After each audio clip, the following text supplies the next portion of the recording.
Sosok mayat seorang anak buah kapal ditemukan mengapung di perairan kolam Bandar Dermaga Barat, Pelabuhan Benoa, Pedungan, dan Pasar Selatan pada Senin 20 Mei pagi. Peristiwa mayat mengapung ini pun membuat geger warga sekitar.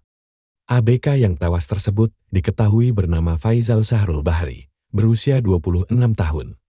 Menurut Kasih Humas Polresta Denpasar AKP Ketut Sukadi, korban merupakan ABK asal Desa Mulyoharjo, Kecamatan Pemalang, Jawa Tengah, yang bekerja di kapal Primus Indah Pelabuhan Benoa. Kejadian ini dilaporkan ke Polsek kawasan Pelabuhan Benoa untuk proses lebih lanjut.